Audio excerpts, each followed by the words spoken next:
Welcome to the Mobile Home Park Mastery Podcast, where you will learn how to identify, evaluate, negotiate, perform due diligence on, finance, turn around, and operate mobile home parks. And now, here is your host, the fifth largest mobile home park owner in the United States, Frank Rolfe. Mobile home park buyers and owners are typically very intolerant and work very well with what mom and pop gave them.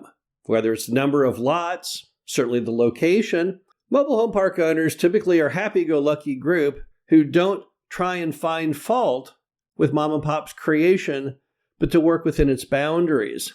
But there is one item that mom and pop did that you might want to alter to have a better running community. This is Frank Rolfe, the Mobile Home Park Mastery Podcast. We're going to talk about mobile home placement on the lot, the orientation of the lots to the overall chessboard known as a mobile home park. Now, most mobile home parks, if you get your certificate of zoning, which you certainly should do whenever you buy a mobile home park, it will state the zoning of the land. It will tell you whether it is legal conforming, which means you could put it back again today, legal non-conforming, which means grandfathered, or illegal, which means you have no right to be there at all. And they will also stipulate how many lots you have on that parcel, how many spaces your mobile home park has. And many city inspectors, zoning officials, they don't really care how those mobile homes sit on that land as long as you don't violate the sheer number. And that's a very important piece of the puzzle when you're trying to bring these old mobile home parks back to life and make them fit modern homes. Because the average mobile home park in America was built within the period of probably about 1955 to maybe 1970.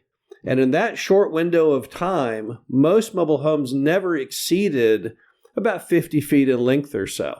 There's lots of mobile home parks out there, in fact, where the lots themselves are only 50 feet long. And when you take into account front and rear setbacks, they can only hold maybe a 36-foot trailer.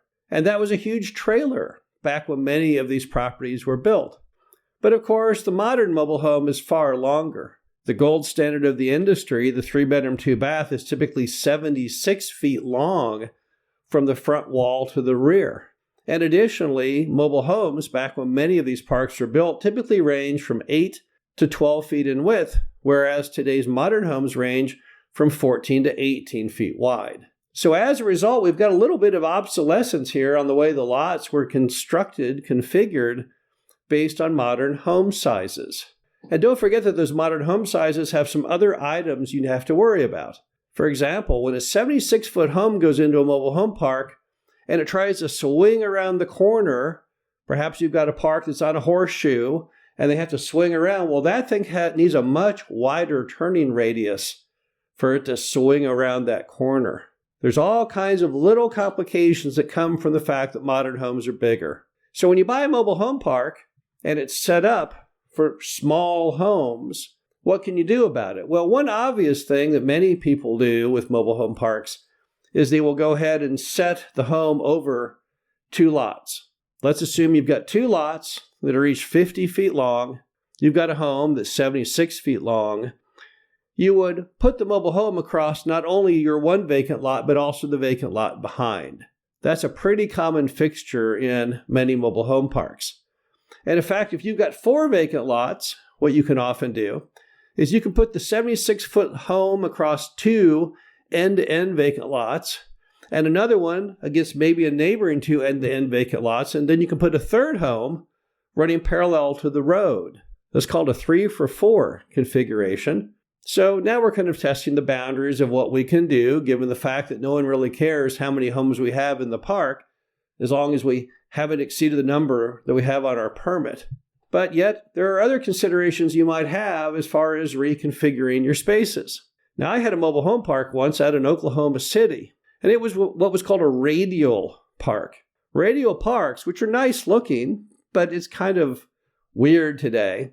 It's a series of small cul-de-sacs. You've probably seen these parks.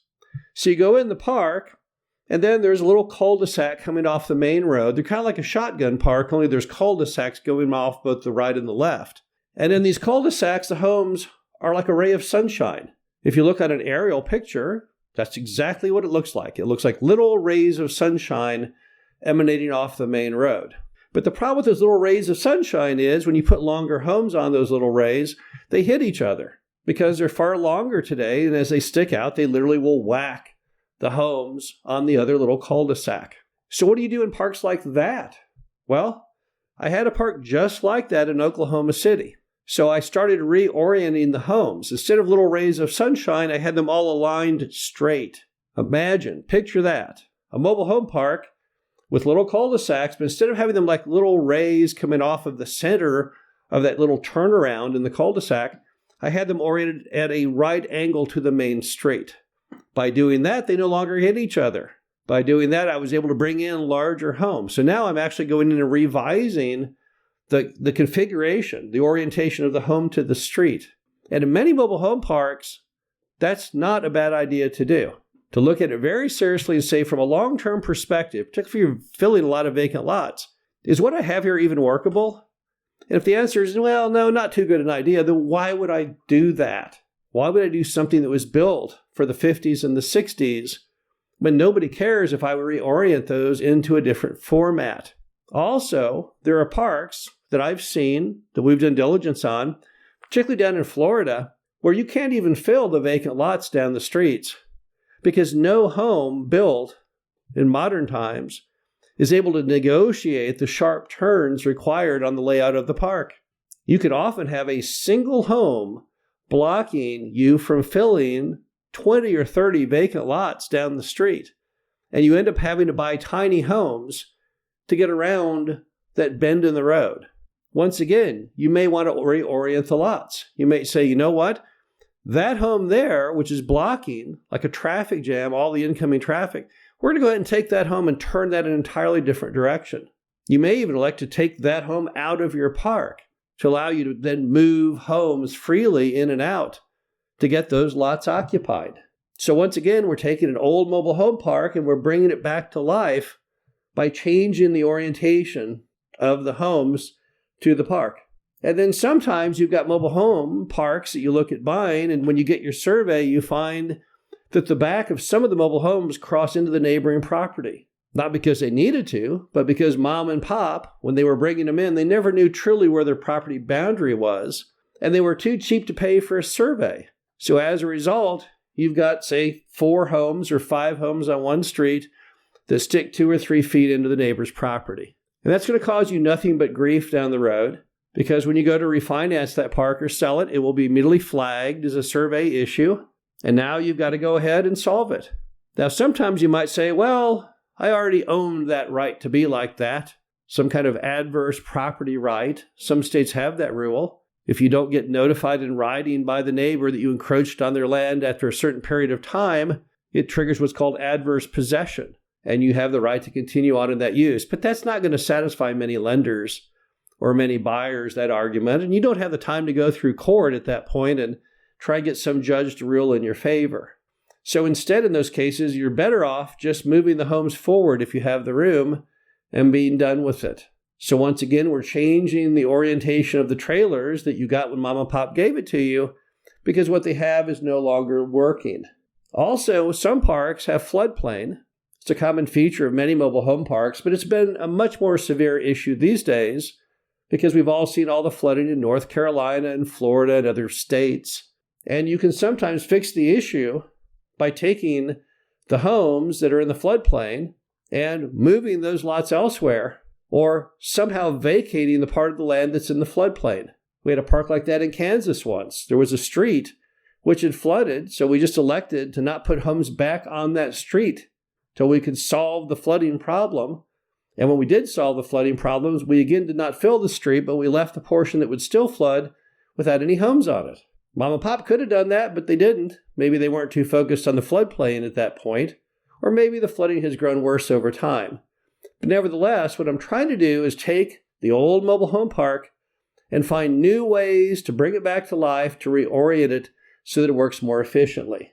Now, of course, before you do any of the things we've just discussed, it would always be a good idea to go to the city to ask the zoning department, to ask the inspector, hey, do you have a problem with us doing this? But typically their answer is they don't really care. Because as far as they're concerned, you've got a single platted piece of property, which is all personal property. It's your roads, it's your land, it's your homes. The only thing they are always obviously concerned with is how many mobile home lots you have on the property. Many of them don't care the way they're oriented whatsoever, just as long as the sheer count of homes does not exceed what's on your certificate of zoning. But in many jurisdictions, they typically like the fact you're trying to reorient things to work better. Most cities are tolerant of mobile home parks as long as they are well maintained and don't create any problem for anyone. And often the changes you make are going to do nothing but benefit the residents. This is Frank Rolfe, the Mobile Home Park Mastery Podcast. Hope you enjoyed this. Talk to you again soon. Thank you for listening to the Mobile Home Park Mastery Podcast. Be sure to visit us at mhpmastery.com to subscribe to the show, read our show transcriptions, and access all of our great information on mobile home park investing.